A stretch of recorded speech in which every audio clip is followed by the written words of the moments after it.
Hi everyone, we'll start session in a few minutes. Let the other learners also join, then we'll start it. Hopefully all of you can hear me.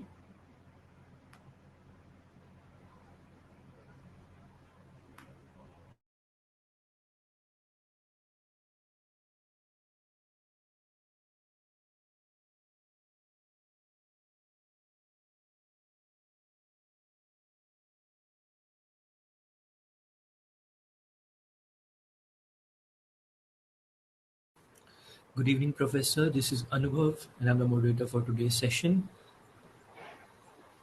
Hi Anbo.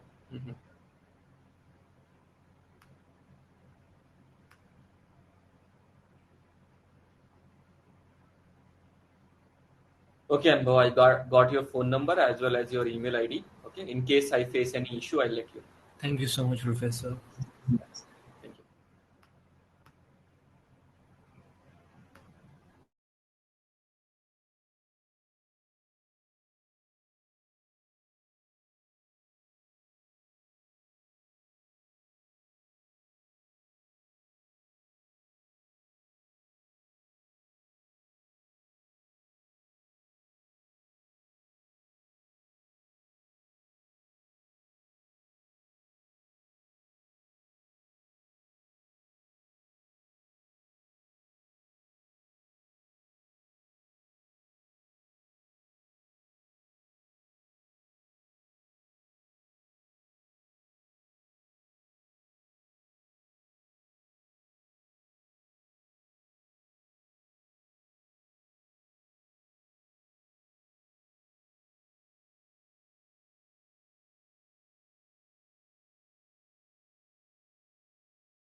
Hi everyone, we'll start the session now. This is Vivek Yadav. I'm faculty at Triple IT Bangalore and I'm taking these sessions on basics of Java. Okay. So during the session, if you have any doubt, feel free to write into the chat section. I'll try to answer it. Okay. Make sure you clear all of your doubts. Okay.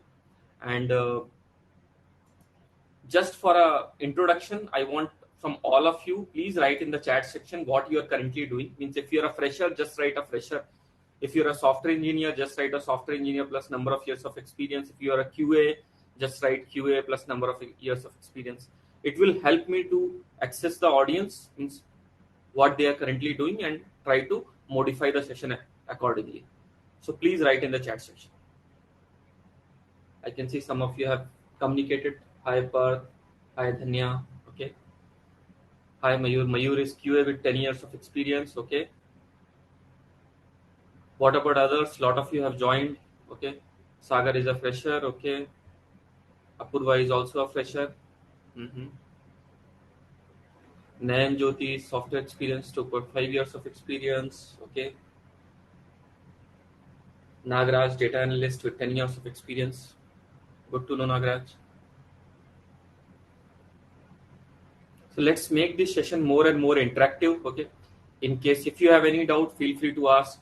In case I need to ask anything from all of you, I will ask definitely. Okay. So let's start this session on basics of Java. Snehal is having 2 years of experience as a software developer. Good to know. Priyanka is a QA, 3 years of experience. Good.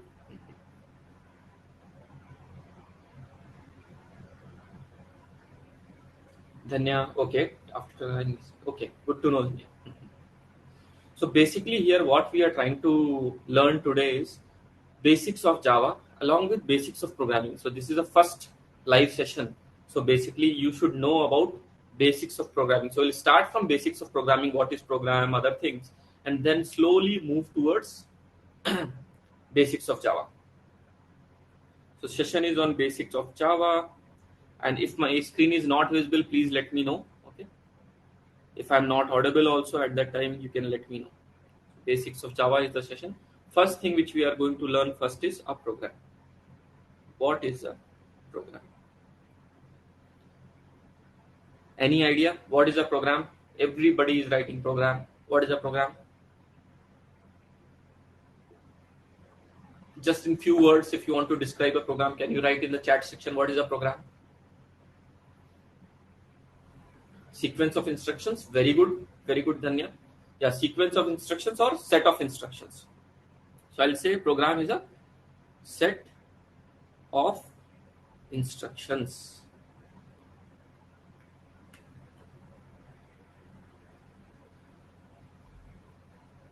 Sets of instructions. Correct. So a sets of instructions want to perform a computer work. Yeah. A task that performs a computer. Okay. That is also correct. To accomplish some task, that is also a correct definition. Good.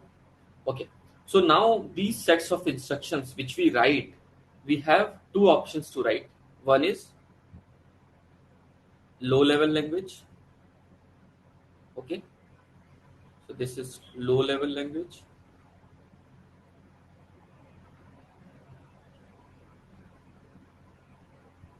Low level language, sorry. So I have to mention level.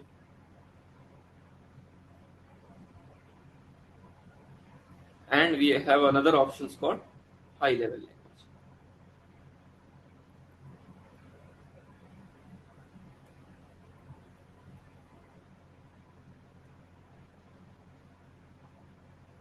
So let's first cover high level language.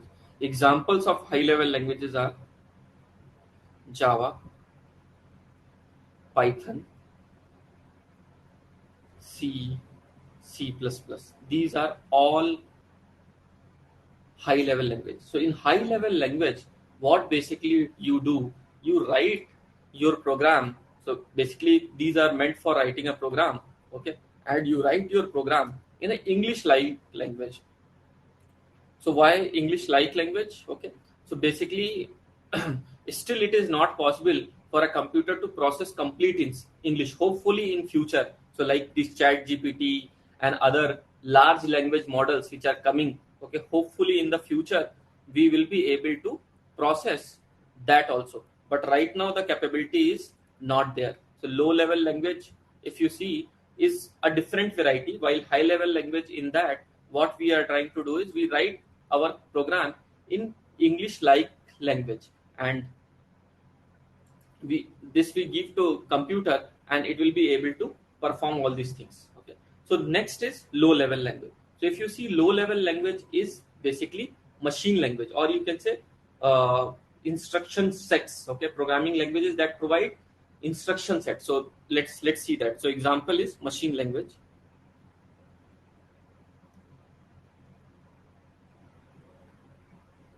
And this we used to write in this in 1960s and all, 1950s and 1960s. These languages, high level languages, came after that because it was very, very difficult to write in something low level language. So it is very, very difficult task overall to create a program in low level languages, which is a machine language. In this we write something which is understood by the computer directly. Okay, it need not to be translated. So next two things which we need to understand is, so low level language, high level language. Any doubt if you have, feel free to ask. So today we are going to learn about high level language, which is Java. So next thing is compiler and interpreter. So let's first see this completely. A diagram I will draw. With that you will be able to understand. Okay. So you have written a code which is in, suppose, high level language. Code is in high level language. Then you are actually converting it to a machine language code. Okay, so basically machine language, because computers can't understand high level language directly. It need to be translated to much low level language so that computers can translate. So what you use here, you either use a compiler or you use an interpreter. Anybody know the difference between compiler and interpreter? Can write in the chat section. Next, basically, once you had converted, so this is compiler and interpreter, both are like a translator. They will translate. Once you translate into machine language, you can run it. So you will be able to run it. So for running also, there might be some program required sometime, or directly you can run it. Once you run it, it creates a process. So what is the definition of process? So process,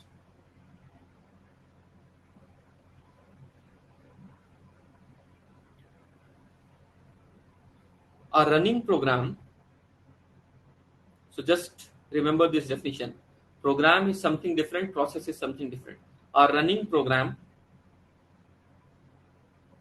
/ software is a process. This process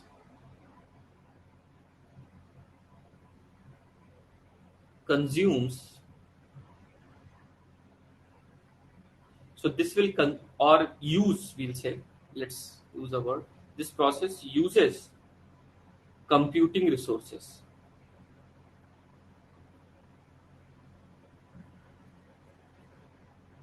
So what are computing resources here? Anybody, any idea what is computing resources? What are the resources available in the system? Okay, Mayur, very good answer, RAM. Anybody else? What are the computing resources available in the system apart from RAM?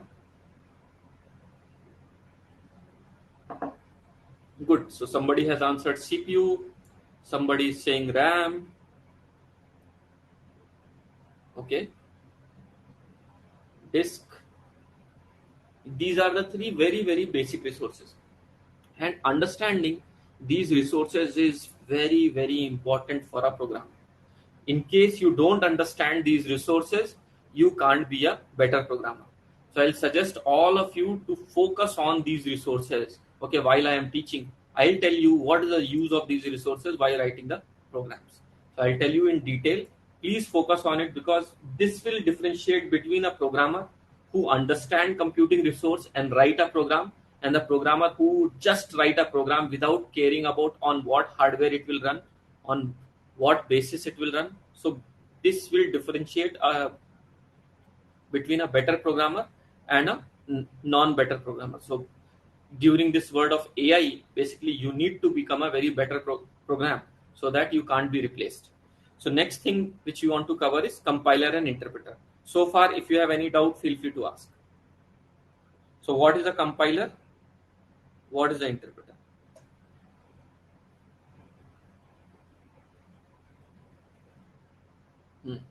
Somebody has written an answer in the chat section. Let's go through it. So Snehal says, compiler translate the code before run, and interpreter translate the code line by line as code run. Correct. This definition is perfectly fitting. Okay. So compiler actually I will say that compiler translate program. So it translate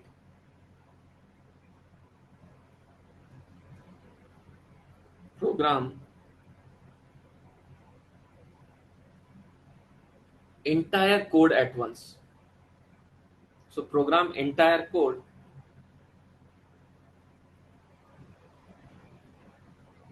at once, and if there is error,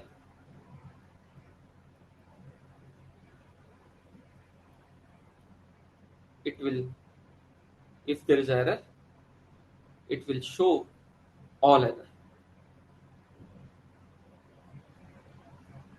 So it translate program entire code at once, and if there is error, if there are 20 lines, in 5 lines there is error, all 5 lines it will show you that there is error. While an interpreter, what it will do is translate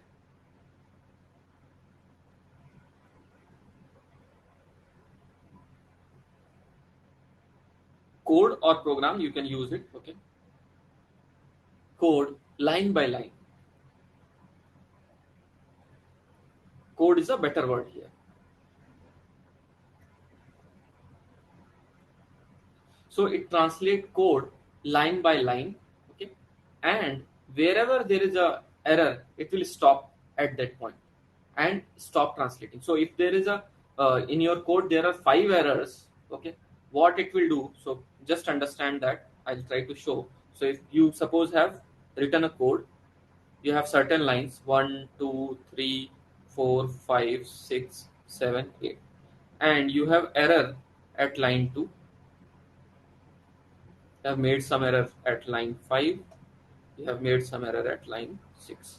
So now once compiler will use, when you use, what compiler will give you the output? It will give you the output both 2, 5 and 7. It will say there is error. It will do entire code at once. While interpreter, what it will show while translating, it will show error only on the line 2. It will not go beyond line 2 till, okay, that error is resolved. So it will go line by line. It will stop at line 2, while compiler will scan whole program at once and do it. So this is clear to everybody? Any doubt? Feel free to ask.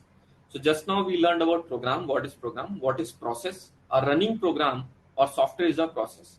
This process uses computing resources. So what I am going to show you, I am going to also show you task manager. In task manager, you will be able to see all these computing resources. In your system, there is a task manager. Inside that, you will be able to see all these system resources. Okay, and this process is a very important thing. And running program and observing this process will make you a better programmer, because you will be able to know how much resources it is using. I will help you to guide you today. How will you do that?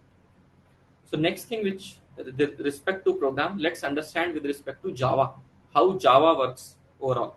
And then we are going to learn about most important property of Java, which made Java so popular in 2000th century, is basically platform independent nature of Java. So we'll cover that. So let's first dive into what happens with a Java program. All of you have written a single Java program. Say yes or no in the chat section. If you have written a Java program, yes.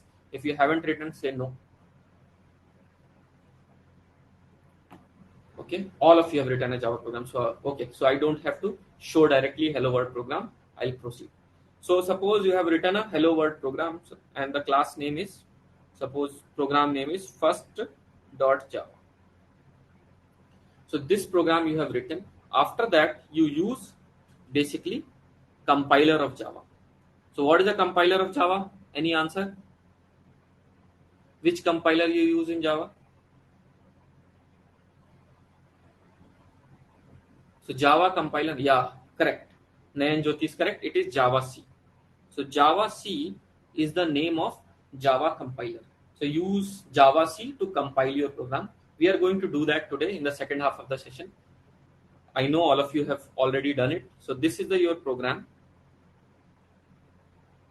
which you have written in Java. Then you use a compiler to actually compile it. After compiling it, it generates something called first.class. In the same folder, if you see, first.class will be created where your first.java program is. Okay, and this basically contains not machine code. So what I had said earlier, it converts into machine code. It is not necessary. It can convert into any of the other form of code also. So compiler can translate from one language to another. Okay, so here it is translating into bytecode. For Java, it is translating into bytecode. Next, you will use interpreter. What is the interpreter of Java? Any idea? Which interpreter we use in Java? Like compiler we use? Some of you saying JVM. Okay. What about others? Try to participate in the discussion. You will be able to remember things for longer. Okay. Then it will create a process. So interpreter in Java is not JVM, it is Java. So Java is the interpreter here. So we use compiler and compile the code using JavaC. Using interpreter, we will run this code line by line and it will create a process. One thing here is very, very different. So the one thing which I have shown you above, compiler interpreter, how it does, see code, compile and interpret, machine language, run, process. So this process will consume what you have written actually. CPU, all of you have told me CPU, RAM, disk drive, all these things it uses. But in Java case, it don't directly uses it. There is something called JVM, which Nayan Jyoti has mentioned. Okay. So basically, we run this process on the top of JVM. So how it uses JVM and what is the difference, we are going to see soon when we are going to compare it with the other language. And this JVM using, which is called Java Virtual Machine,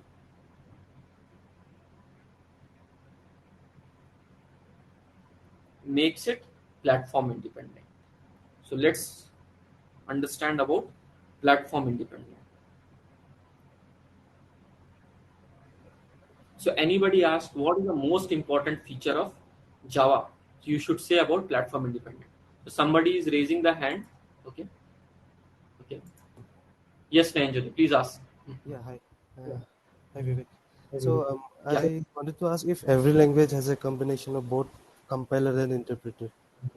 So that's what I am going to show right now. It is not. Okay. Not every language uses both compiler and interpreter. Some language uses only compiler, some language uses only interpreter.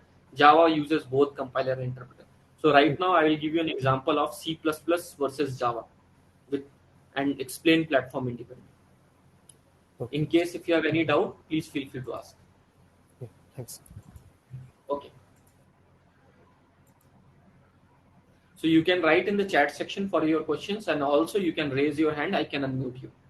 So let's try to understand what Nayan Jyoti has asked, okay, about platform independent. Okay.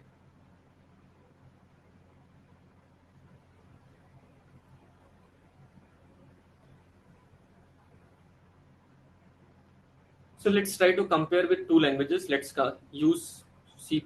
Same will apply to C also. On the right side, we have Java. In C++, what we do is, suppose you have written a program first.cpp.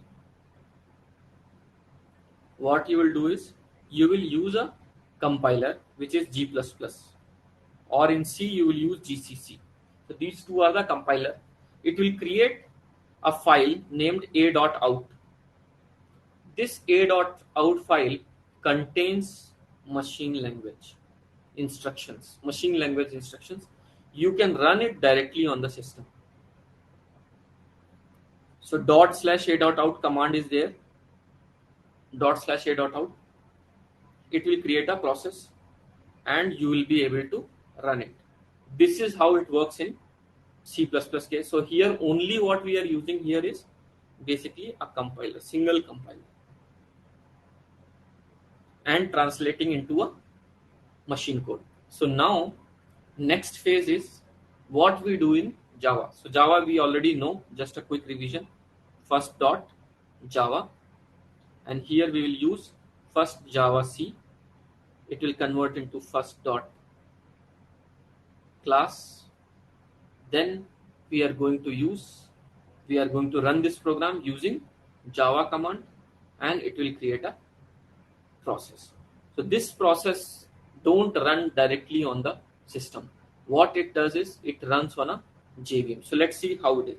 So underlying, all of you told me there are certain resources. So this is our computing system. In this we have CPU, RAM, and disk. Similarly, in Java also we have same thing. At any point of time, if you have any doubt, feel free to ask. Don't wait for the last moment to ask. RAM. So So this is basically your computing hardware. If you go and buy a laptop, in laptop also same things. If you go and buy a mobile phone, in mobile phone also same thing. Okay. If you go and buy a server also, all of you know that in the servers we are running all the code. Okay. This call is also happening through some server. Okay. And it is not, we use same kind of computing resource. There is a CPU, there is a RAM, there is a disk. I am going to show you later on what is the difference. Very slight difference, but not too much. Laptop, even your desktop, mobile phone, so we generalize them by saying these are computing devices. So all these are computing devices. All are same. So now next, any laptop you buy or any desktop you buy, what you do first is you install something called operating system. You will install a Windows, you will install a Linux like Ubuntu or something else, or if it is a mobile phone, you will install Android. You or the company will install and give you. Okay, it depends. If you buy a Mac laptop, it will be having a Mac OS and all those things. What is the use of operating system? If in one line I want to give the definition of operating system, what is the definition of operating system? It is important to understand a little bit of operating system, what it does. Any idea? I know some of you might be not from the CS background, so don't worry, I am going to explain in one line.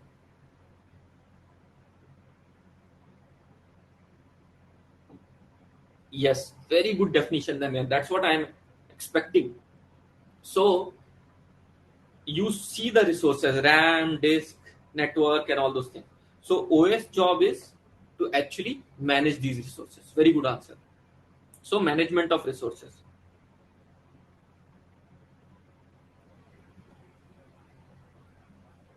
Or in precise, if I say management of computing resources. Operating system. So what it manage? Process management means CPU management. What it managed? Memory management. What else? Other things it managed? Disk management.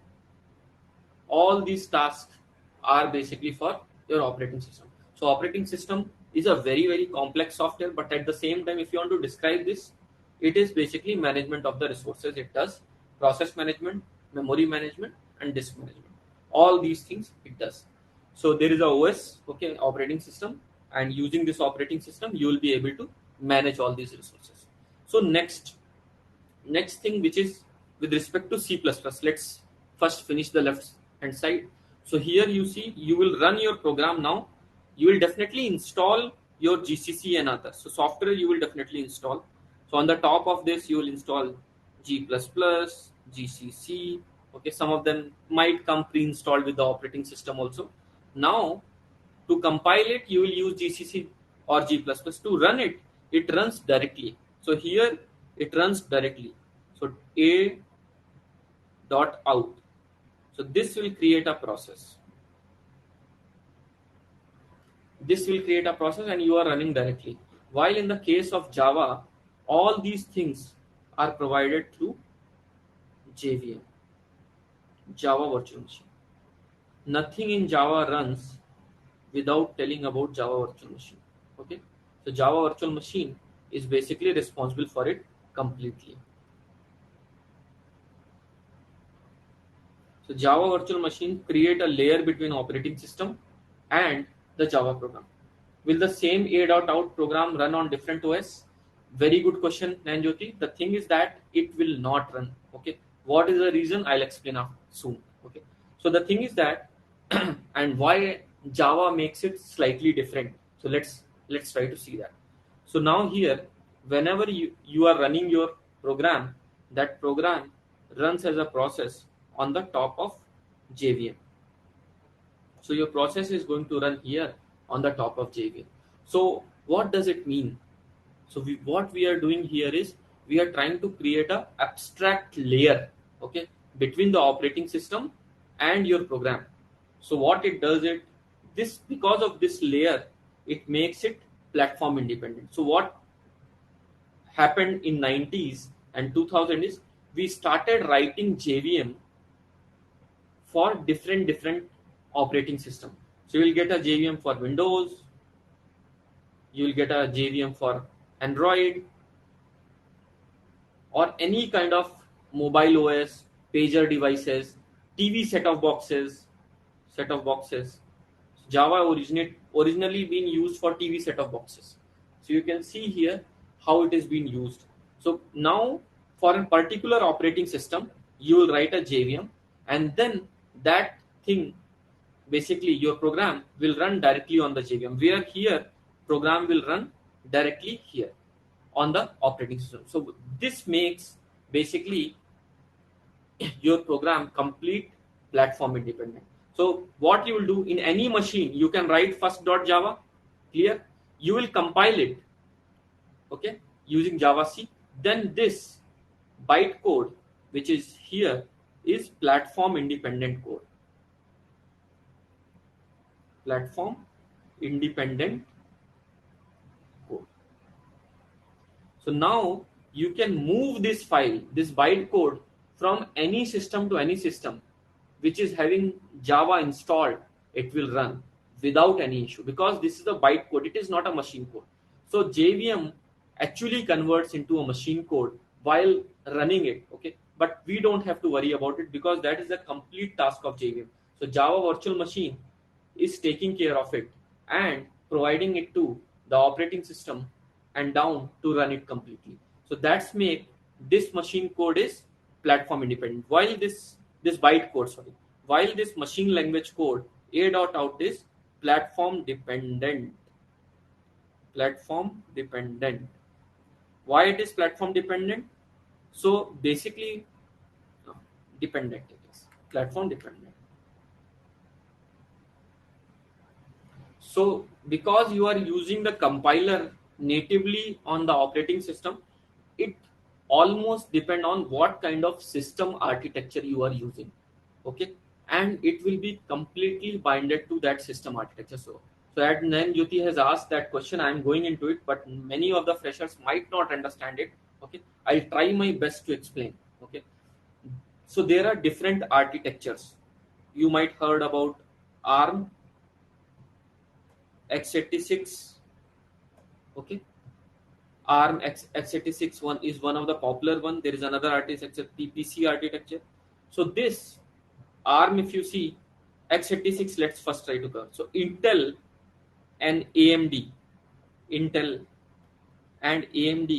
are the companies which are using this architecture to create their processors, CPU. All of you know, I might have heard about Intel and AMD. So these companies create basically processors, CPU. While on the other hand, ARM is used in Mac. It is also used by other companies like Qualcomm. Okay, it is also, and PPC architecture is by IBM. So what is this architecture basically? So these are the different architecture. Each architecture has something called sets of instructions, or I will say instruction set. Okay? That is more commonly used. Instruction set architecture. So little bit we are deviating because of that question. Okay, instruction set, but it is important to understand that also. Okay, so instruction set for each of them, ARM, x86, PPC, are different. It will not be same. So once you generate a.out on, suppose this is a Windows system and you are using Intel chip you are using here, Intel CPU is there, then a.out file which is here generated will run only on this system. If you move this file, if you suppose email, copy in pen drive and move to some other OS or some other architecture, okay, you will not be able to run it, because this machine code which is generated is meant for that system only, okay. That's why you will not be able to run. Some success you will get in a similar kind of systems, but you will not be able to run it completely. So that's why it is Java, which made this platform independent thing so much popular. So understood everybody? Any doubt in this? Feel free to ask. Any questions so far? Okay, good. So in case there are no questions, we'll move further. So when you are actually installing Java, so platform independent nature is completely understood by all of you. When you are installing Java, at that time, you went to the web and installed. I hope all of you have installed Java in your system. You will get two types of packages. One is JDK, one is JRE. Is it correct? So let me try to use a different color for this. Take it here. What is the use of both of them?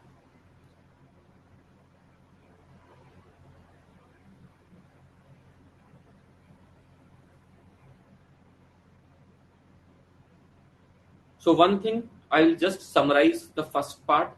Anybody asks what is the most important feature of Java, you say that platform independent. If in any interview they ask why it is platform independent, tell that there is a JVM in between which takes care of this bytecode and can actually run on any device for which JVM is available. So you can move this bytecode from any system to any system, which is not possible in the case of C++ or any other language. So next, JDK versus JRE. Sorry, this should be E. So you know the difference between JRE and JDK. Why there is a need of JRE and JDK? So this is also an important concept. So JDK stands for Java Development Kit. When you go to the website, you should not get confused that I need to download JRE or I need to download JDK. Mayur, okay, Python is not platform independent, not completely, okay, but at the same time, Python code will run. It also runs on a virtual machine, okay, but Java was the first language you say that was platform independent because there is no intermediate code in Python. You can at the same time you can say that it is a platform independent. You are not generating any intermediate code in Python. You are always sending the source code in Python. Have you seen an exe file? Okay, all those things are hidden from all of you. It generates an intermediate code, but that is not available for public consumption, okay, in Python.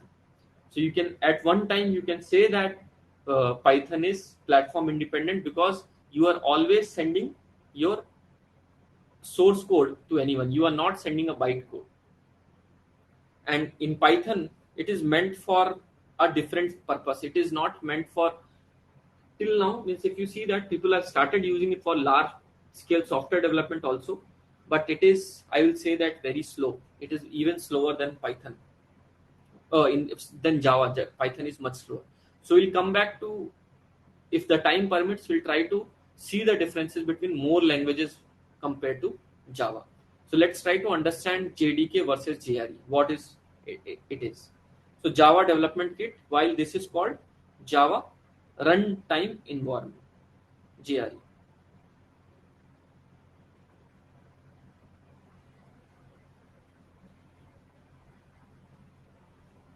So Java Development Kit versus Java Runtime Environment. So with Java Development Kit, so Snehal says that JDK is used to develop Java application, JRE is used to execute Java code. Good answer, Snehal. So where you will install JDK, where you will install JRE? Why you haven't installed JRE in your system? What is the use of JRE? So these questions I am going to answer. Because in some places you will use only JDK, in some places you will only use JRE. So that question I am going to answer. So JDK, as the name suggests, Java Development Kit. So every developer, okay, so it is meant for development. So every developer system, you should install it. JDK is meant for installed in a developer system. So with this, you get both Java C as well as Java. You get both Java C as well as Java with JDK. While this is meant for server / production systems. there only available is Java. There is here no compiler. There is no compiler. What you will do once you have created your code, okay, after that code will be running on some server or on some appliances. There you will not compile your code. So here what you will provide is you will only use bytecode. Bytecode will run on servers. So on servers you will run bytecode. This bytecode might not be directly, there might be a file like jar. So this is jar or var. These things you will learn soon. What is jar file, what is var file in detail. I'll just try to tell you in one line. These jar and var files are basically zip files. You have zipped your files. All of you have done it, I feel. If you have multiple files, you will zip it and then email. Same thing, these are also zip file. And these zip file contains only bytecode. So you will put your zipped bytecode, yeah, similar to RAR, you can say. Yeah, so it's a zip file similar to RAR. This contains only bytecode, but this jar and var are meant for production systems. Once you want to take the code from your system, you will export them in the form of jar and var, okay, and then run on the server. So this is how you will use it in the production systems. So there you use these jar and var files. Not only like this, on servers you also need to install some software to manage it, and that software is called web server. We will not cover it in detail today because there are further sessions in which we are going to cover web server that is named Tomcat. We'll have a detailed discussion on this server. This is called web server. This is a software. This is not a hardware. So this software need to be installed on every server where we want to run Java. Okay, run Java, not compile Java. So this we will have a discussion later when we are going to create backend APIs, going to use production systems in detail. So one slogan which we all should remember about Java, which has made Java so popular, WORA. Any idea what is the full form of WORA?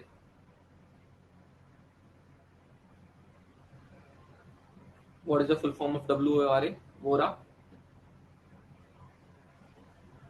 This had made Java what, in which situation Java is right now.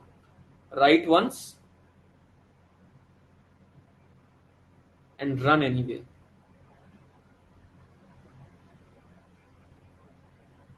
So write once and run anywhere. This slogan was very popular in 2000, and because of this write once and run anywhere is Java is platform independent. So you can say this also, because write once and run anywhere, because of that only Java is so popular. Yes, Anil, that is write once and run anywhere.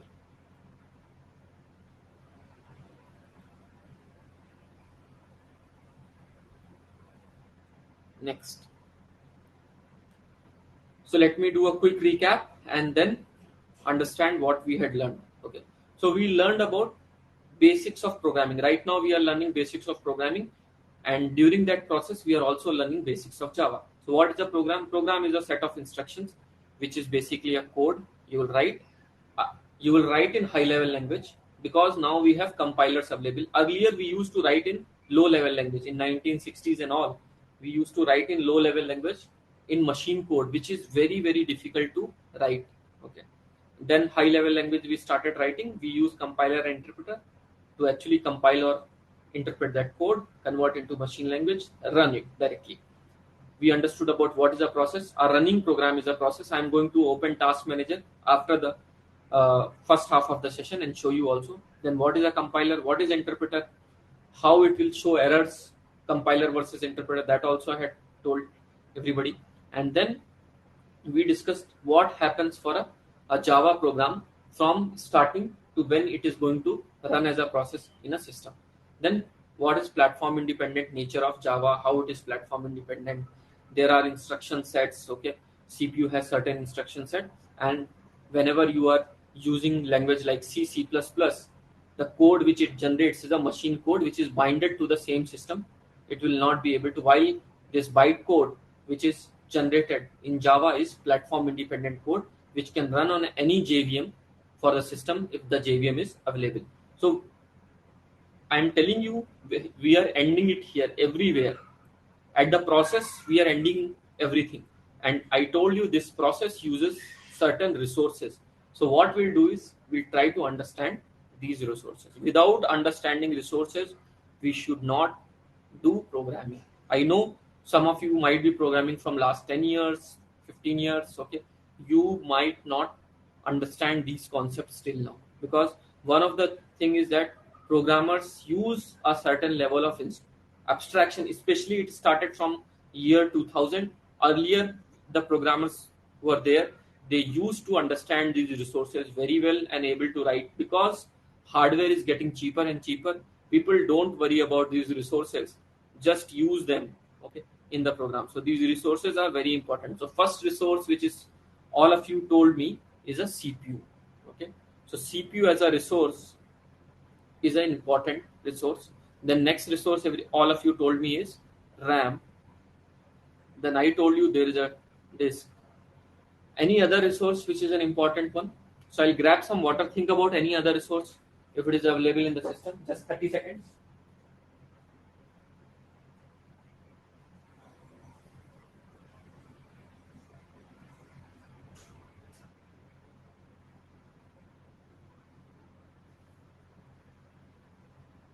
Platform, Mayur.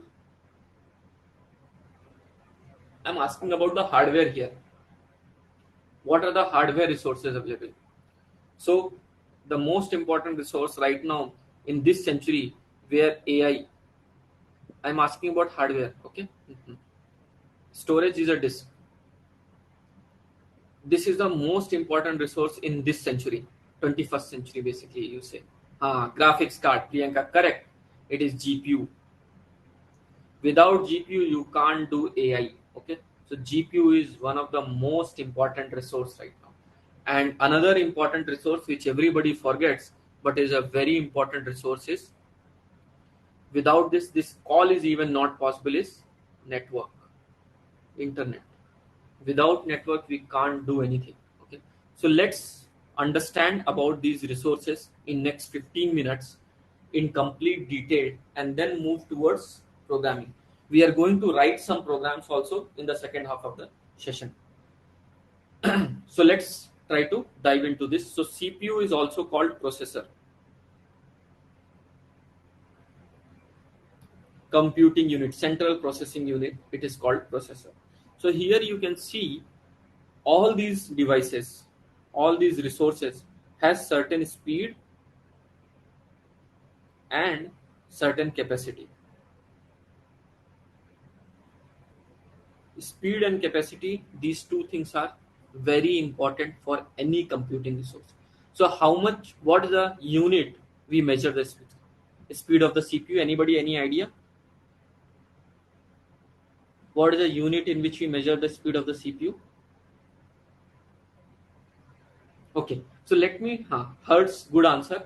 Let me try to give you a nice analogy, okay, or nice example with which you will be able to remember these things forever. Okay, so let's try to understand with the help of a car. So you have a car, and that car so suppose you have a car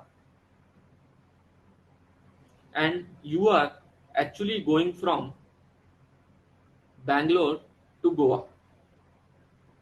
Right now Goa might be as hot as Bangalore, okay, but definitely people go to Goa a lot, okay. So you are going from Bangalore to Goa, you have certain kilometers, I don't know the exact distance, okay. Suppose you have to cover around 800 kilometers or 700 kilometers, and you have certain speed at which you can go. The maximum speed of the car is, suppose, 140 kilometers per hour. And next is, this car has a speed and also this car has a capacity. This car can be 5-seater car or it can be a 7-seater car. So now all these devices, CPU, RAM, disk, GPU, network, all of them has certain speed and certain capacity. And you need to understand this in detail. And all these resources perform certain tasks. The task of the car is to take you from one source to another destination. Okay, source to destination. So here, basically CPU also is a similar kind of device. You need to go from source to destination, and you need to use a resource which is a car here. So speed of the CPU, as somebody said, is hertz. We say that it is gigahertz. Okay, gigahertz, GHz. So gigahertz is the unit in which we measure the CPU speed. So my system, like my laptop, is having a speed of 3.2 or 3.3 gigahertz. So normally it will vary from any device. Normally it will vary from 1 gigahertz to up to 5 gigahertz. And 1 gigahertz is equal to 10 to the power 9 instructions per second. So it can execute 10 to the power 9 instructions. So if it is a 3 gigahertz like my laptop, it can execute 3 into 10 to the power 9 instructions per second. Similar to a car having a speed of 140 kilometer per hour, okay, can reach 140 kilometer in an hour. Similarly, CPU having a speed of 1 gigahertz can actually execute 10 to the power 9 instructions. In Bangalore traffic, you can't go at 140. Okay, it is hardly 60, 70. You must know about it. Okay, so basically here what I am trying to tell you the resources has speed as well as capacity. So car has a capacity of 5-seater or 7-seater car. So if 5 people can sit, 5 people can together go to Goa, okay, from Bangalore. Similarly, if for a CPU, if it is a 2-core CPU, 2 tasks, or you can say 2 processes can run in parallel. So from 2 core up to 64 core you will get. Even nowadays I think 96 is also possible, but that you will get in high-end servers and all. In normal your laptops and desktop, you will get it from 4 core to 16 cores, 4 to 16, okay, or 8, more common. In your mobile phone nowadays you are getting 10 core, okay. So all these kind of things are very common. So just wanted to tell you that all these computing devices has certain kind of resources available, okay, and you can use these resources will be used by your program. So now the next question is, so this speed versus capacity, any doubt, any one of you? Normally students will have a doubt, what is capacity, okay. So basically on a single chip you will have multiple cores. So suppose 4 cores, then on a single chip you will have 4 core, and then you will be able to use these 4 cores to run your process in parallel. So in parallelly you will be running multiple processes. So if you see, when I purchased my first computer, that I purchased in year 2000, around 2001 and all, and 2001, around that time. At that time Pentium 4 was the processor available. Mayur has a question, will all the cores run at the same speed? Not necessary. So if you see, if you have a car, okay, and you are using that car, and suppose it contains multiple engines, okay, will all engines will run at the same speed? It will depend on what kind of traffic you have, okay. So similar analogy I am giving it here. It is not necessary that all cores will run at the same speed, okay. It will depend. So there are heterogeneous core systems also. Like in your mobile phone, you will have multiple types of core. There are efficiency cores, there are performance core. So whenever you are running some video or playing some game on a system, at that time it uses performance core. While on the other side, it uses efficiency core so that your battery will not exhaust. So there are systems with heterogeneous core nowadays. Earlier, if you see 5-6 years back, all cores used to be same. They can go up to the same speed, but not now. Okay, things are changing in the processors a lot. So the example which I was trying to give is, in year 2001, I had purchased my first desktop system. Okay, in that system, only one core was there. But at that time also, I was able to run multiple things in parallel. How it is possible? Any idea? Even with the single core, I was able to run multiple things. I was able to run a browser. I was able to run at the same time some video, all those kind of things. How it was possible? Any idea?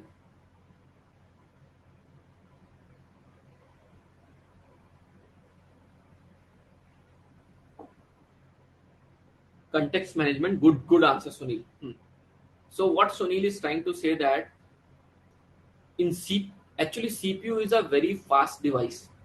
So what will happen, even if you have one core and you have process like P1, P2, P3, first P1 will use executed instructions, then P1 will wait, P2 will execute its instruction, P3 will execute it, and this will be happening in milliseconds.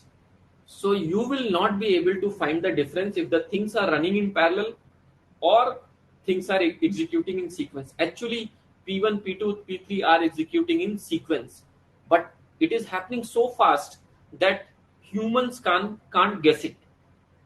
So it is a so fast device that you are thinking that everything is happening in parallel, but actually things are happening sequentially, unless and until we got multi-core systems. Okay, good, very engaging session going on. Feel free to ask questions. Those who are not asking, please ask your questions. Some of you might be resuming your studies after a long time. I feel that be curious and ask a lot of questions.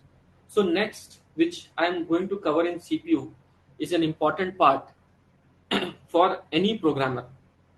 So now you have written might be a single program in your whole life, okay, or some of you are doing programming from long time. So I want to know what piece of code will run on the CPU. What code you write, what software you write will run on the CPU. Exactly. Which code you will write in Java or Python or any language will run on the CPU. Any idea? Because without that, you don't know how to use CPU. So Sunil says that ML is a very abstracted term. Okay, like ML uses CPU. We should learn in detail. Okay, so what code, exactly a line of code which you will write in Java will use CPU, and it will use CPU heavily. Okay, there can be a code which will use RAM more versus a CPU which will use a code which will use CPU more. This will help you to understand. Okay, in bytes, no. That's what I'm telling. Even the experienced programmers don't have any idea which line of code will execute. So Mayur has the idea. Conditions. Good. This is I was expecting, but I am expecting more. Okay. Good answer, Mayur. Conditions, definitely. Mayur is also confused. He's writing question mark. So basically, any kind of mathematical. Okay. So any kind of mathematical or logical operations you perform. Mathematical, logical, yes. Okay, so mathematical, if you are doing any plus operations, if you are doing any minus operation, if you are doing any multiply, divide, at that time you are using a CPU. Any type of comparison you are doing, at that time, like greater than, less than, greater than, equal to, yes, less than, equal to. So arithmetic and logic unit is responsible for it. Okay, so basically when you are doing it, okay, you are actually using it. So Sunil has some question. Okay, yes, Sunil. Yeah. So you mean to say that only the arithmetic ALU statements are being used means processors are being used only for the ALU. How about, for example, I have a data that is stored somewhere in the repository. So the data has to be fetched from the repository onto the what we used to call as a program counter in the previous days. So then do some sort of an operation. So that also has some sort of machine cycles involved. So don't those, for example, even definitions or /declarations, they also use the processors, right? Yes. So Sunil, I'll come back to you, okay, very soon when I am going to discuss other resources. So there can be one program which is CPU heavy, okay, another program which is memory heavy, another program which can be storage heavy, another program which can be network heavy. So we need to differentiate that, because if you are working in an organization, you have written some code, and that code you might not run on your system. It will go into the production. At that time, you have to tell boss how much CPU you need. You have to tell your organization, I want to rent a cloud server for this to run it. Okay. At that time, you have to tell my program for that to run, I need 10 cores. I need this much RAM. I need this much disk. So all these things you will be able to tell exactly when you understand which part of your code is going to run on which hardware. So that's what I wanted to point out. So the thing which you had mentioned right now, data processing. So I am coming to that. What databases uses when you are running a database operation is a memory heavy operation or it is a CPU heavy operation. So these all things are very important. What piece of code has been written to do that? Okay. So basically we should understand, like you told, that data processing we used to do. So what kind of code we had written to data processing? We have ran a for loop which will go through each and every row and give you the data. Okay. So for loop, if you see that loop is a very, very CPU heavy operation. Why? Because in loop, you use greater than or less than. Also, you use plus and minus operation. And you are doing it for many iterations. So that's why anywhere you find a loop is an extremely CPU heavy operation, because in that you are doing comparison as well as you are doing mathematical operations also. So understood, Sunil? Yeah. Thank you. Okay. Thank you. Yeah. So good discussion going on. So what I wanted to say here is this loop, anywhere in your program, if there are a lot of loops, so at that time you should be thinking of getting a better CPU, okay, for you. If your program is slow, okay, and you are not able to use it, and when you are running a single loop, it will use a complete core of the system. So today's exercise will be, when I write a loop, okay, all of you should go and write loop yourself and see in the task manager, is your CPU usage increased or your memory usage increased? So that will help you to understand which resource is being utilized after running small pieces of code. So for you, this is an exercise that run a loop, or you run an infinite for loop, and then see which resource is getting used. Will the memory is getting used or the CPU is getting used? So what I'll do is, as the half session is already over and nobody can concentrate more than an hour, I'll quickly show you task manager, and then we will have a break of 10 minutes and then we will resume. So let me show you all of you task manager first, in which you will see all these resources, and then we'll continue our session. So I'll stop sharing this screen.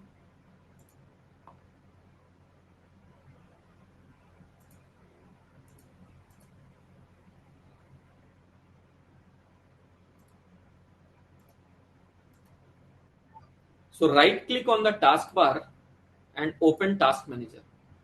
Okay. So once you open task manager, it will look like this. So you see the first screen itself, it is showing processes. Why it is showing processes? Because these are running in your system. These processes are completely running in the system. So you see, for each process, you are able to see how much CPU it is using, how much memory it is using, how much disk it is using, how much network it is using. GPU is still not there. It will come soon. I feel like everybody is going to implement GPU also here, because it is being used very heavily nowadays. So next is GPU is getting used, but in this UI it is not showing. First tab is processes, where you, even if you run your Java program, it will appear here. Next tab is performance tab. Okay. In this tab, first thing is CPU. You see here usage of the CPU. These are all your logical processors. So what is the difference between logical processor? So basically there is a technology called hyper-threading. Okay. Using that, what you do is each core, 8 cores are there in this system. See the mouse, and 16 logical processors. So you are trying to divide each core into multiple logical processors so that you can use it more, so that it can do that context switching and able to use more. So you can see here you will be able to, and base speed of my laptop is 3.3 gigahertz. So that is there. Next resource is memory. We have memory as a resource that is also available. 32 GB RAM is there in this laptop, and I'm using around 16 GB, I think. I'm using around 16 GB right now, 15, 16 GB. Then we have disk drive storage, which is SSD 1 TB. So during the break, all of you have one question from my side. We have 1 TB of SSD I am only having 954 available. If you buy a pen drive of 32 GB, you have only 28 GB available. What is the reason for it? Think about it during the break. After the break, we will discuss it. So all the resources, GPU, network, everything you are able to see it here. So run a program. After that, monitor which resource is going up. You will understand how the computing resources are being used. So I will launch the poll now. Please answer the poll. It will help me to improve the session further, and we'll resume in just 10 minutes. Okay. So right now is 5-6 here in India. In case if there is any international attendees, just remember that in 10 minutes we'll resume. See you all in 10 minutes. I'm launching the poll now. Please answer the poll. This will help me to improve the session. See you all in 10 minutes. And think about the question which I gave you and try to find the answer.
So I'll resume the session in a minute. Please, everybody be back.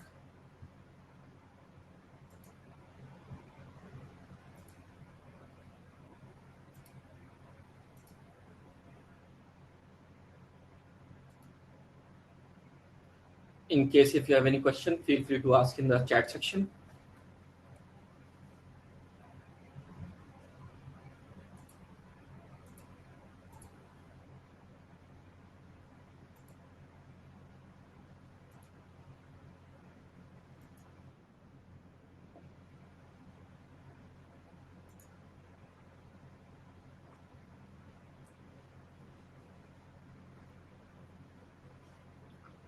Okay, so we'll continue with the resources and try to understand what kind of code we'll write, will use these resources. So we understood about CPU. Any kind of arithmetic logic operation we do actually uses CPU, and if you see loops are doing it more frequently, in a loop you are going to use these instructions basically. So that's why it uses. So processor is also called memory. Oh, RAM, sorry. RAM is also called memory. And when we are using RAM, actually what is the speed of the RAM? Anybody, any idea? So speed is measured in actually megahertz here. So far, if you have any doubt, feel free to ask. So there are different types of RAM available. Right now, standard is DDR5. My laptop is few years old, so it is DDR4. So DDR5 means more than 500 megahertz.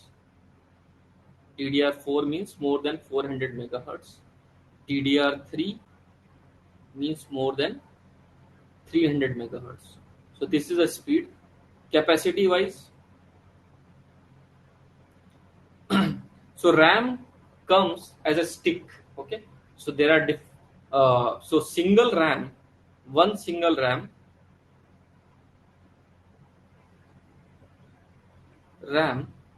will be almost, if you see in your mobile phone, there can be one RAM or there can be two RAMs. So like in my laptop, 16 GB, two RAMs are there.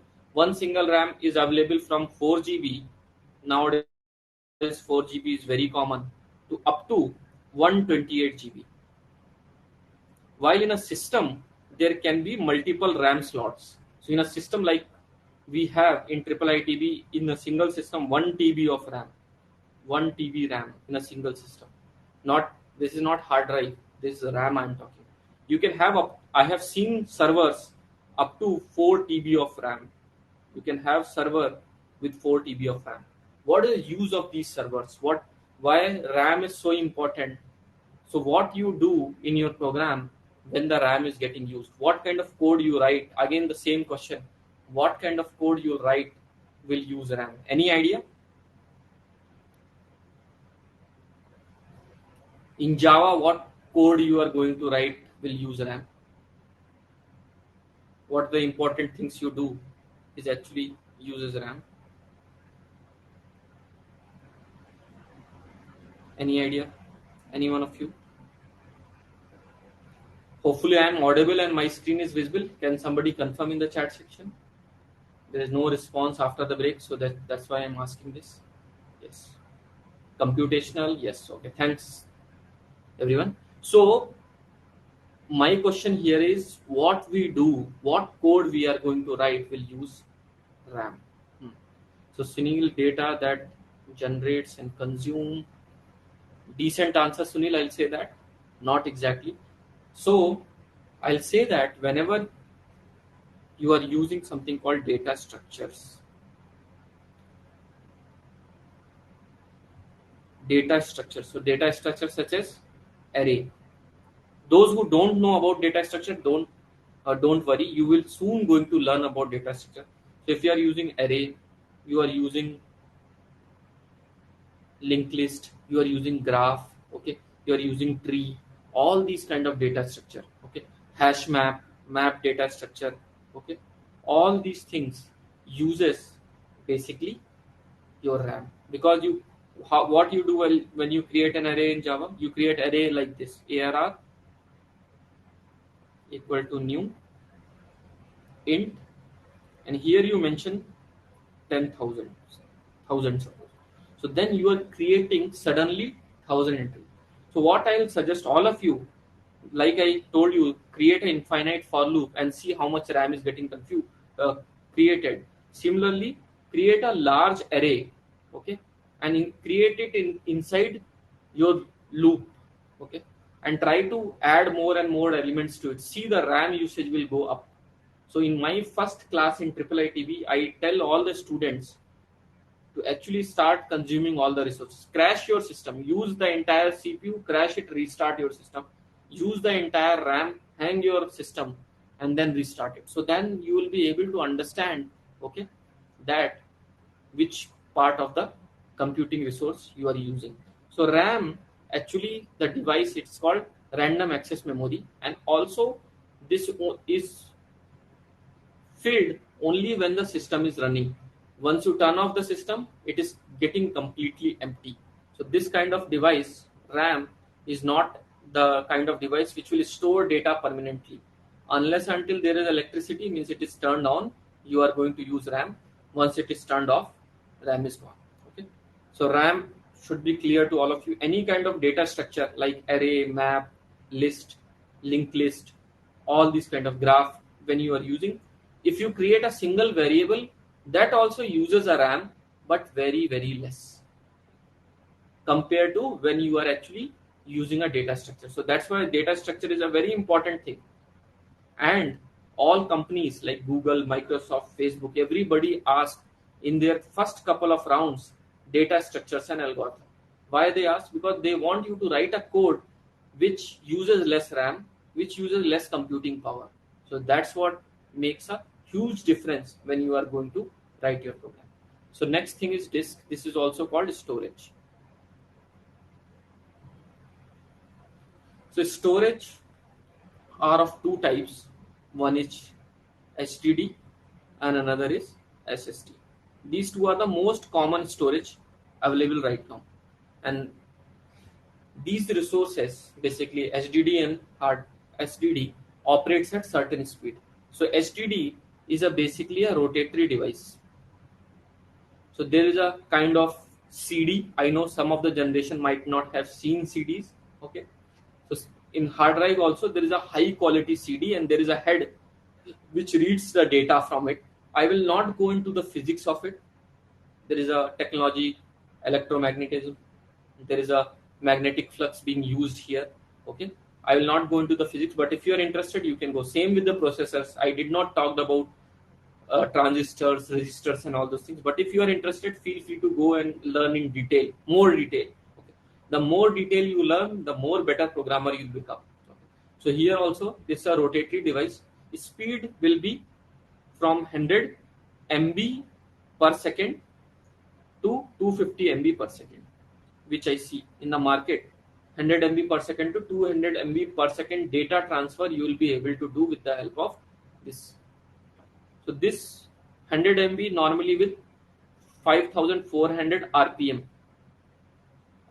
rounds per minute. When you go buy a fan, it's having certain RPM, how fast it rotates, that fan. Similarly, this is also a rotatory device, so it rotates. So 5400 RPM, or you will be able to get 7400, 200 RPM. These are the two standard hard drive available in the market. While on the server side, you will be able to get even 15,000 RPM. More faster hard drive is available on the server here. So this is about the speed, and definitely server hard drives are very, very expensive. Okay. While capacity, so this is the speed we talked about. Now next is capacity. At what capacity did these all operate? So, okay, what is the capacity? Maximum hard drive size. Anybody, any guess? What is the maximum size of hard drive you have used?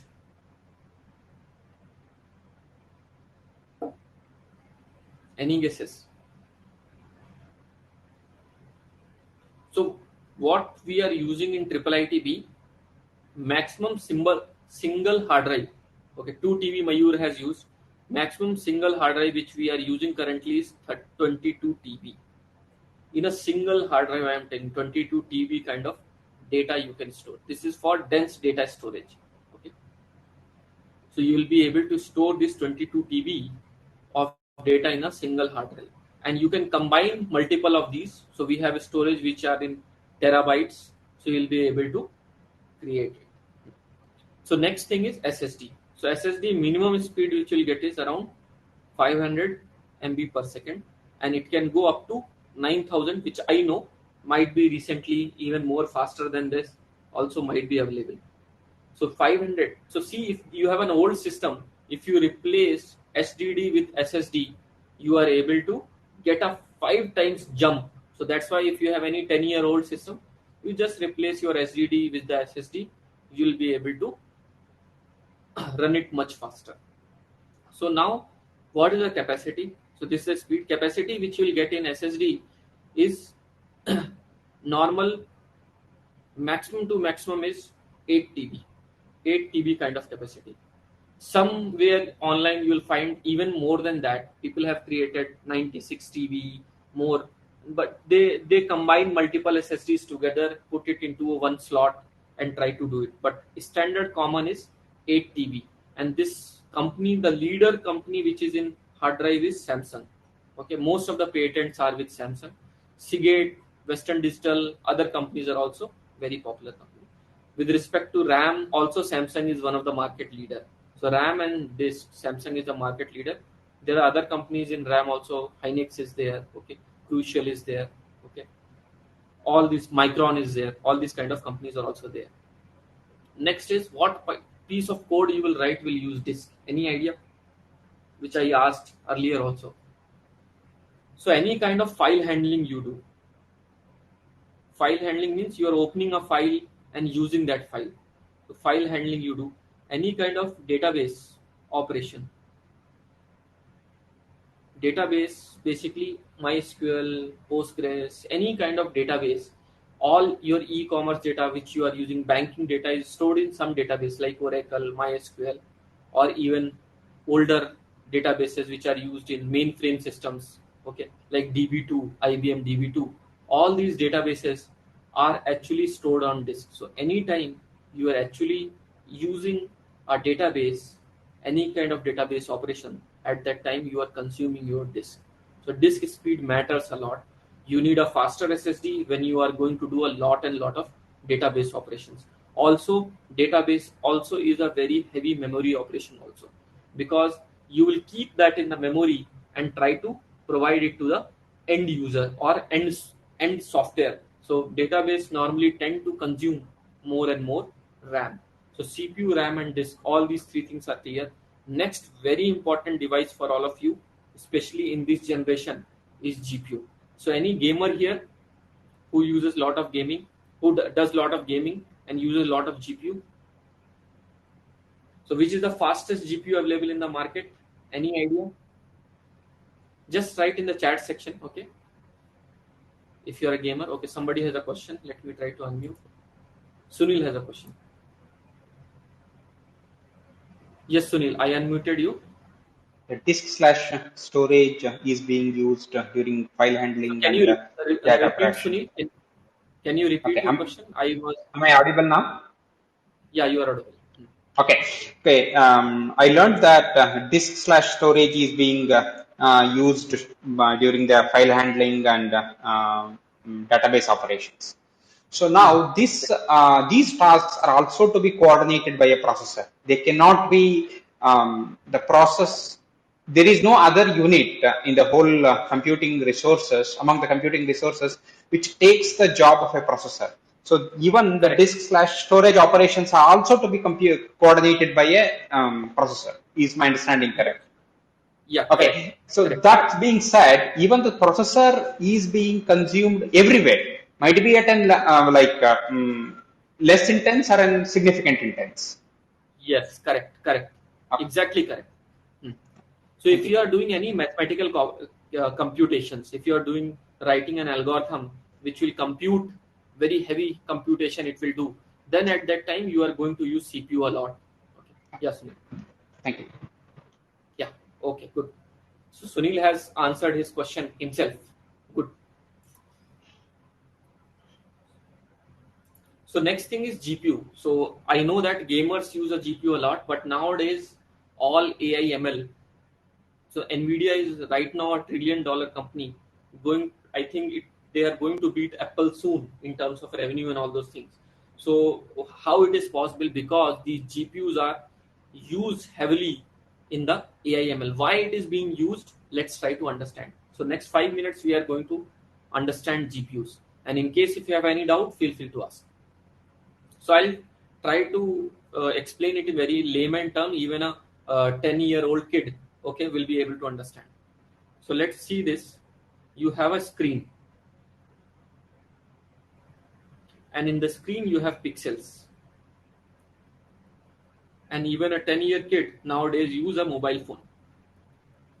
And in a mobile phone, these pixels are there. So if you go to YouTube, you will be able to find how many pixels you want. Okay, let's see that. Okay, so you have this as a screen. In the screen, you have pixels. These are the pixels, and each pixel is having. So if you see, pixel is having these three values: RGB, red, green, and blue. With this combination, red green combination, you are able to see one pixel. And when you have multiple pixel into n, this will create an image. Combination of pixel is an image, and this n can be 360, this can be 480, this can be 720, this can be 1080, this can be 4K. So basically image is a combination of pixel. So this you will be able to set on your YouTube, okay, that how many pixels. This is called resolution. So with this resolution, you will be able to watch a video on YouTube. So whenever you are doing this, at that time, you are actually having a combination of red, green, and blue color. With that, you are able to see. So next thing is, you have an image, and image, your multiple image, that will create a video. Multiple images together creates a video. This n can be 24, which is used in movies. This movies 48. In YouTube and all, normally you go for 30 and 60. And even 120 nowadays cameras are coming with 120, but normally you will not be able to find. Okay. So this is called frame rate. How much is the frame rate? So now how it all relates to GPU. The reason for that is very simple. Okay. So frame rate, if you see gamers, FPS, frames per second, they want more and more frames per second, so that they can see the smooth graphics on their mobile phone or also on their laptops and systems, so that they can do this play game very smoothly. So this FPS is a very important thing. Now the next thing is, why these GPUs is so important for this kind of thing, because you have many pixels. These pixels you have, okay, these pixels can be in thousands.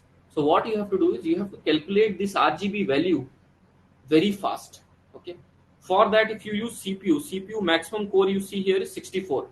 So you will not be able to compute that thing in parallel. So that's why you use GPU. GPUs is having 10,000s of core. Cores are capacity is huge. On the other side, speed is around 1 gigahertz. Speed will not be fast, but capacity is very huge. So this calculating RGB values, okay, and rendering on the screen is much faster in GPUs. That's why these are being used in gaming.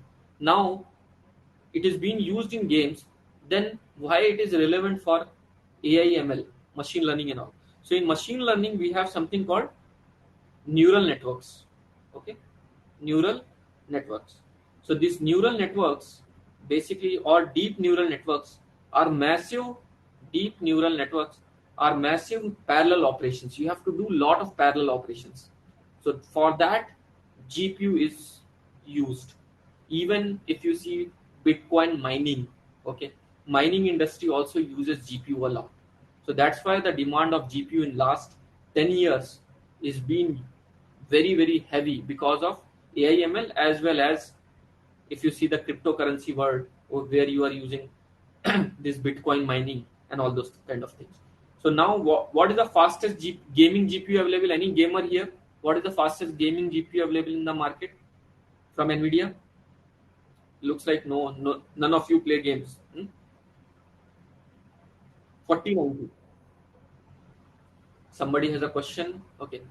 Why can't CPU be manufactured to have many numbers of core instead of separate GPU? So this is the architecture on which it depends. Okay. How it is being designed.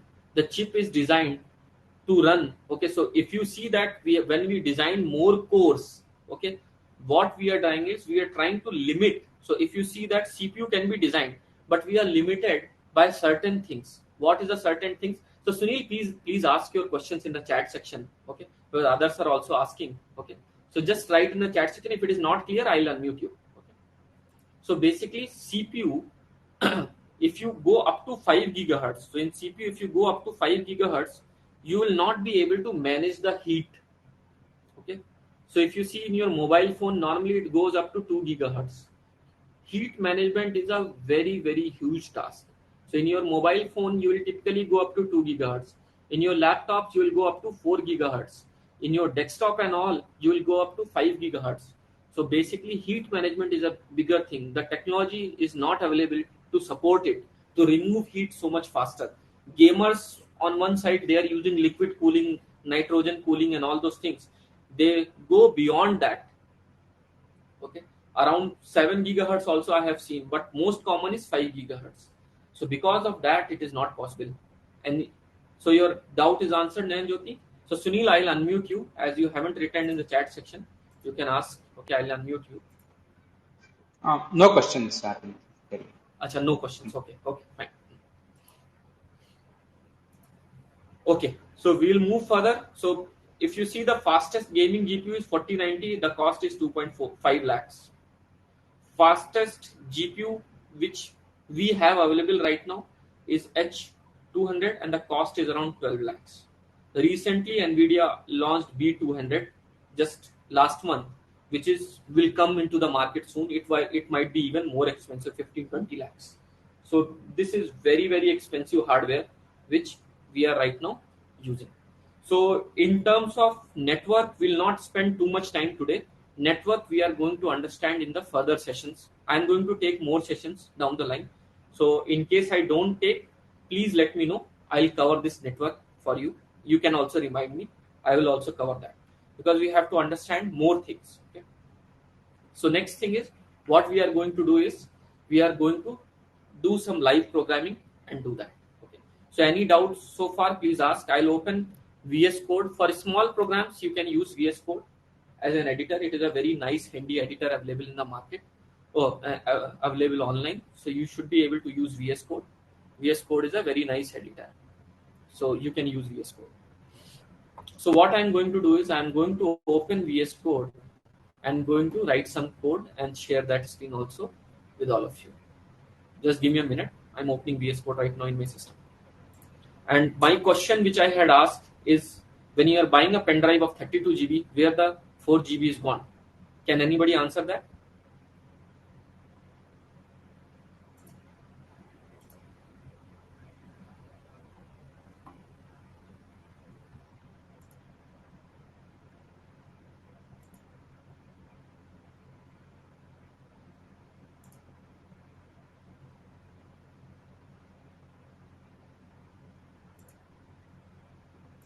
Any one of you?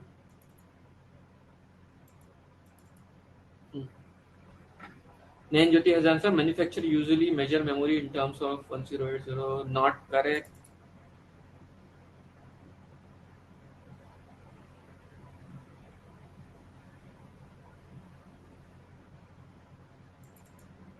Anybody else?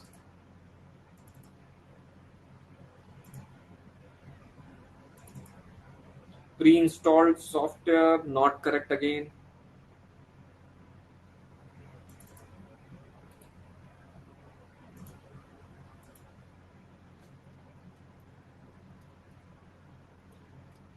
So I'm opening VS Code. Meanwhile, you can write in the chat section.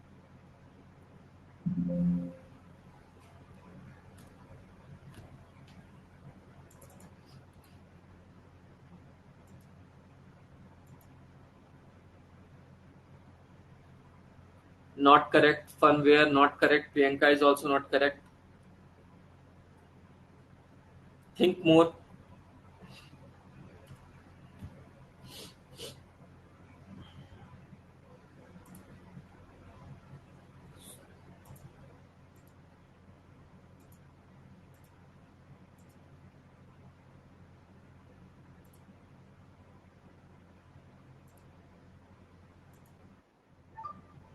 Okay, so I had opened VS Code.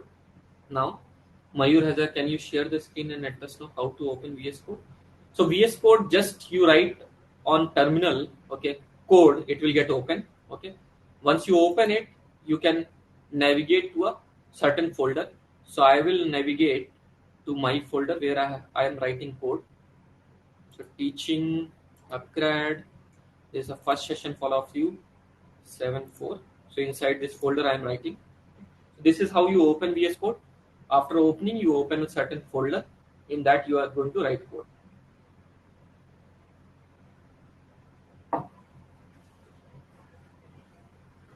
Okay. So I'll answer that question towards the end of this session. Let's start writing some basic code and try to understand Java. Okay. So first thing which we are going to write code is very basic program in which we are going to write a hello world. So first .java is the program name I have written. Inside this, I'll write the class name, public class, okay, first. This is my class name. So you see here, the name of the file and the class should be same. It is if there's a main method inside it which you are going to run. Okay, so name and the class name should be same. So class, later on when you learn object oriented programming, you will learn class in detail. So just for right now, you should understand that public class first, class is first. Inside that, you are going to write a main program. So main function which you are going to write is public static void main. We are soon going to discuss what is this public static void main.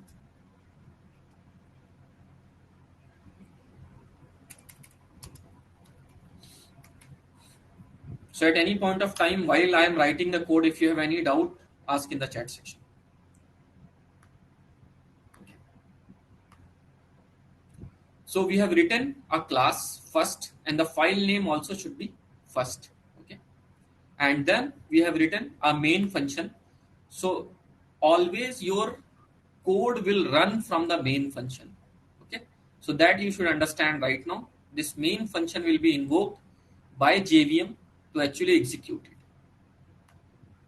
So here we are writing system dot out dot print ln hello. And what I'll do is I'll open the terminal, and inside that terminal I'm going to first use a Java compiler which is Java C. So Java C and first .java. So I compiled my code. There was no error. Suppose I miss this semicolon and then again run the code. You can see it showed one error. Okay. Suppose I have, so just to tell how compiler works. Okay. This is a compiler we are using. What I'll do is I'll write another line of code, system.out.print ln world. In both line I miss semicolon. Okay, so let me run again. Both the lines it gave the error. If it is interpreter, only it will give in the first line. It will not give in the second line. It will stop there.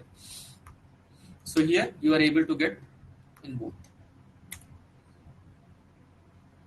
Understood? All of you, what is the difference between compiler and interpreter? So now our code is compiled. Excuse me. Unless and until my code was not compiled, I was not able to, excuse me, this file first.class. So this first.class file got generated here. I'll delete it again. I'll delete it so that I can show you that in this folder, when I am going to run the code, before running the code, if I compile, at that time this file get created. So after compiling, I am able to see this file. Let me try to open it also and show. So this contains bytecode, a code which is looking like this. This is not exactly the code which we are expecting. This is almost the code which is understood by JVM, not by humans. So this code is actually a bytecode. So first.java file, then we have first.class. Now we need to run this class file. To run this class file, what we do is Java and the class name. So we are writing Java and the class name, which is first. We don't have to include first.class. We don't have to do that. Only we have to write Java first. First means we are telling which class is having the main method. So now we run and it printed hello world. Any doubt so far in this first line code which we have written? So basically Java space first we did. So then what it will look for a first class and run it, and it will look for a bytecode. If bytecode is not there, let's see what will happen.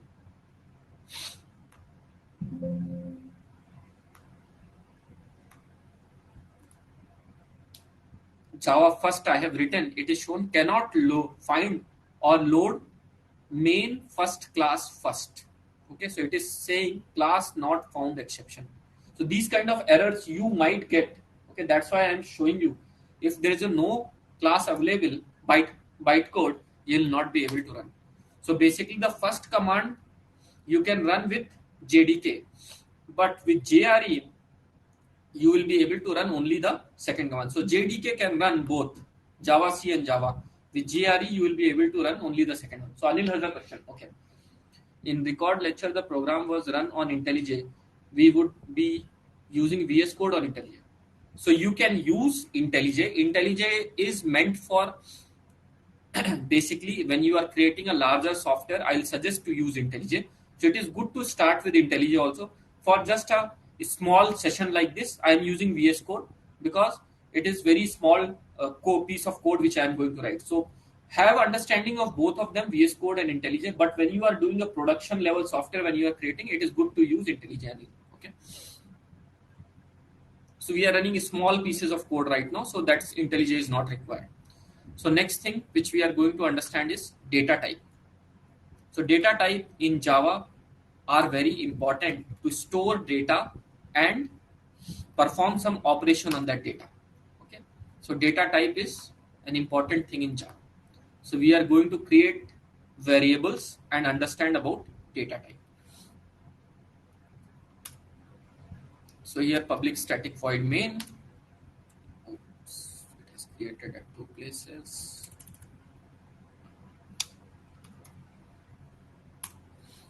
So public static void main string args, and then here, so two types of data types are there in Java: primitive data type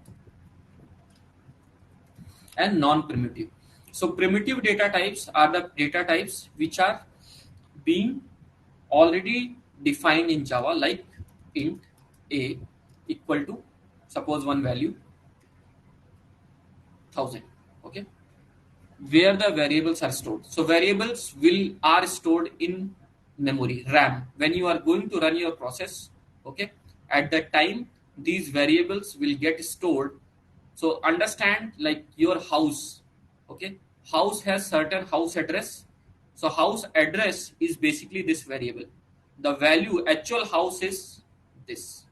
Okay, so this a is actually created in the RAM and stored in the RAM, and the value stored is this. So the address to that location in the RAM is A, and this 10,000 value is getting stored. So Sunil, hopefully this is clear. You have long. So int is 8. Int is how much in Java? It is 4 bytes. Okay, while long is 8 bytes. Okay, so these are, so you need to use different variable name here.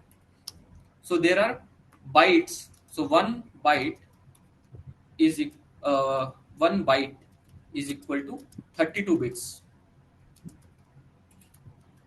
Okay, and all these data types are there. So comments, if you want to give in Java, okay, you will be able to use it.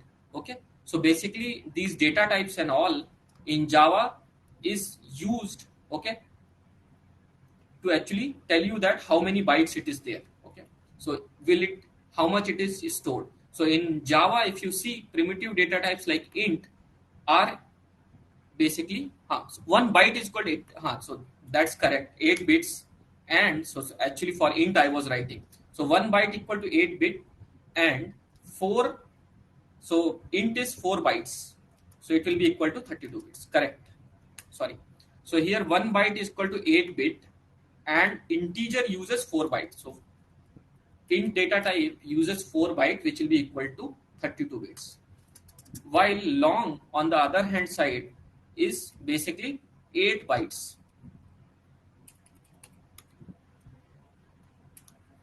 Which is equal to 64 bits. Similarly, if you want to, so this can store only integer values. Suppose you want to store a non-integer value, then you will use float and double. So float, if you use, it uses, float will be using. So here we are getting this convert mismatch type. Here we should use F. Okay. Why it is giving that? Because it is by default any non-integer value, okay, is double. So that's why we did a typecasting. This typecasting and all you will learn in the further sessions, so don't worry about it. So double D equal to suppose 1.5. This will happen directly.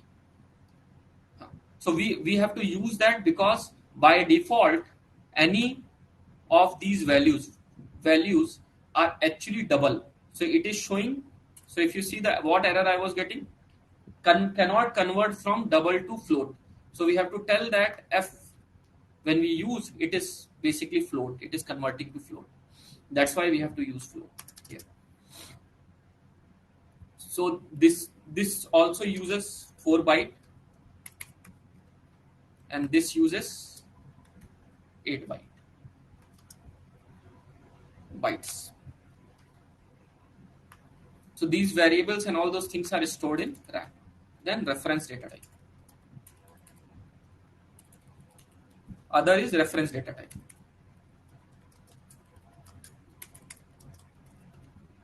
So here the reference data type like string, name equal to Vivek. So this is basically a reference data type. In reference data type, later on you will learn about object also, which we are not learning right now. When you learn object-oriented programming, then you will learn about it. So data types we had covered. Next, let's try to cover functions and loops. So we'll cover functions and loops together. We are going to write a slightly longer program. So loops and function, both together we are covering.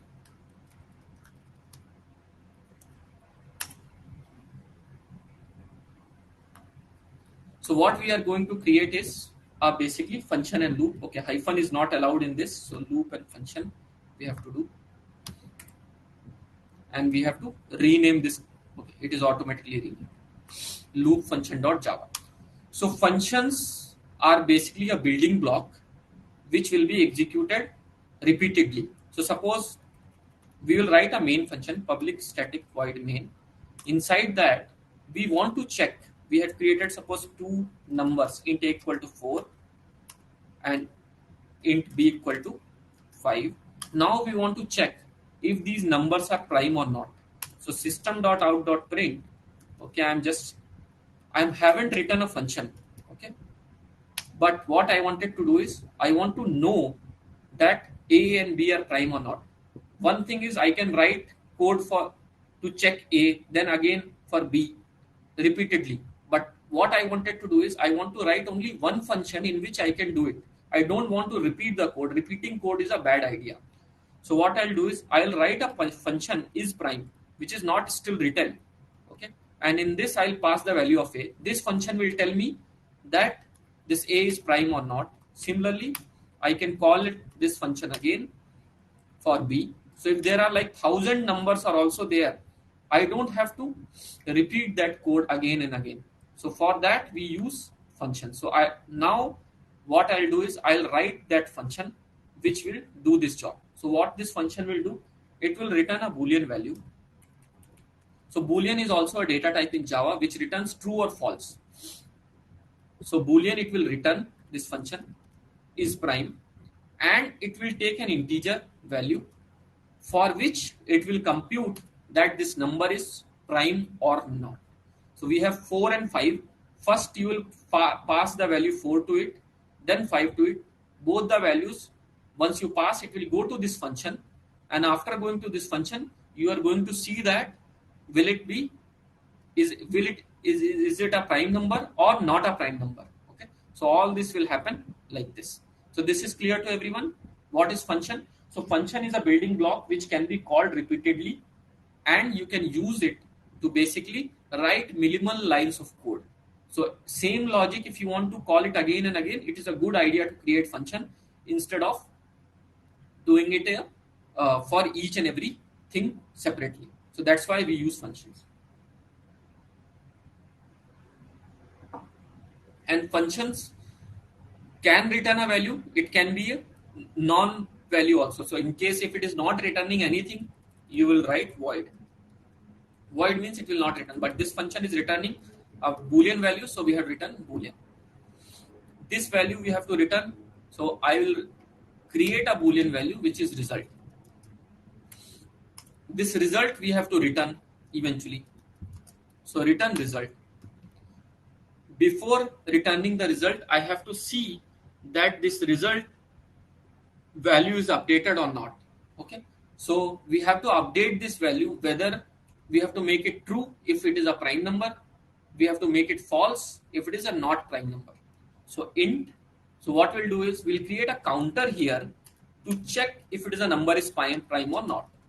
So this counter is basically created so that we can check a number is prime or not. Definition of prime number is a number which is only divisible by 1 and itself is a prime number. If it is divisible by more than these, then it is not a prime number. So this counter should be 2. So we should divide the number from 1 to the number itself and see that which number it is getting divided. So if it is divided by more than 2, then it is not a prime number. So that's where we have to see that. If it is 2, then definitely it is a prime number. So what we have to do is we have to start for int I. So we are using a loop for it. So we are starting from I value. Here we do initialization. So I value will start from 1. It will go up to n. So I should be less than equal to n. And then I plus plus. So this is a CPU heavy operation. If n is very large, it will be a very, okay. So we have used a. So I'll use, just change it to n. Okay, this number n.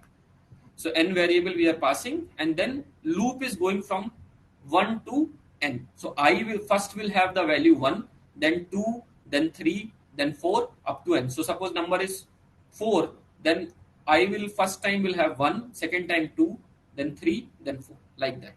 Inside this, we are going to check if n percentage I equal to 0. So percentage is used to get the remainder. So once we divide, if the remainder is 0, means it is fully divisible. I am not audible. So other people can hear me. Snehal is not able to hear me. Anybody else facing the same problem?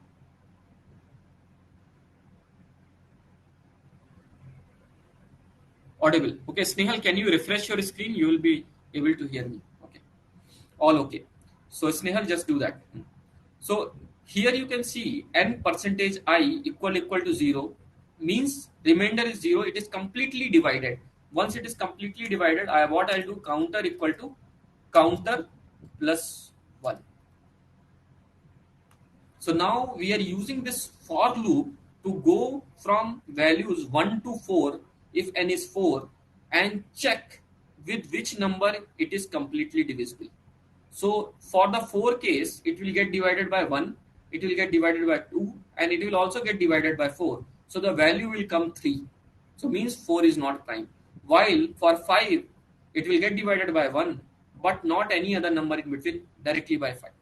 So here, if counter is equal to 2, then in that case, result is true. Otherwise, else this result is false. So now if I run this code, we are calling it for, in the main function, we are calling this and it is happening, okay, is prime. So here cannot make a static reference to the non-static function. See, the error came. So basically, to call a function which is without declaring a class, okay, or without declaring an object, this slightly advanced concept, you have to write static, okay. Without creating the object of a class, if you want to call a function of a class, you need to do a static. So we have to do static here. This you will learn later on when you do object-oriented programming. So let's run this code. Java C loop function. I ran that code, just compiled that code. It got compiled successfully. Then Java loop function. I ran. First time it came false, second time it came true. So basically false for 4 and true for 5. So with this, I am done with all the topics for today. Okay. And time is also over. Regarding the hard drive, which I asked you the question 32 GB to 28, let's discuss in the next session. Think about it little more. Okay. And we will discuss in the further sessions. So there are further classes also scheduled in this month. We are going to cover all these things in detail. So this is the basic introduction of Java, okay, and also programming. So if for programming, you need to understand how you will do the programs. So one technique which I am going to teach you in the next session is dry run. Okay, with that you will be able to become the interpreter or compiler yourself. Interpreter basically, I'll say that, and able to run your code using pen and paper. That technique is very important. Dry run or code tracing it is called, which we'll learn in the further sessions. So with this, I am ending this session. I am also leaving my LinkedIn URL. So in case if you want to connect further and if you have any doubt over the weekend, please ask it. Okay. So I'm leaving my LinkedIn URL in the chat section. You can connect and ask your doubts there. Okay. And I will launch the end poll now. So you can click on this link and connect in case you want to. And if you have any doubt, and I'll launch the poll now. You can answer the poll and we will end this session. Any doubts, feel free to ask. I'm still available for next 5 minutes. If you have any doubt, feel free to ask. So let me launch the poll now. I'll stop sharing the screen.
So suddenly I was logged out. So I again logged in. Okay.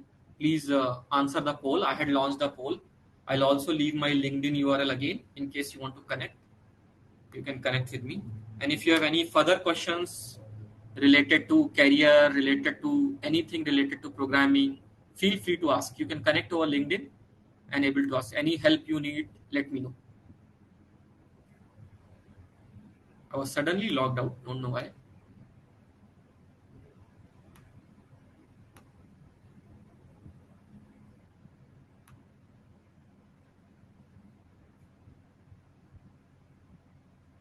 Thank you all for joining the session over the weekend. We will have more interactive sessions in the further sessions. Okay, this month itself we'll have 2-3 sessions already scheduled. Please give the feedback. It will help me to improve the session. Thanks, Nanjyoti.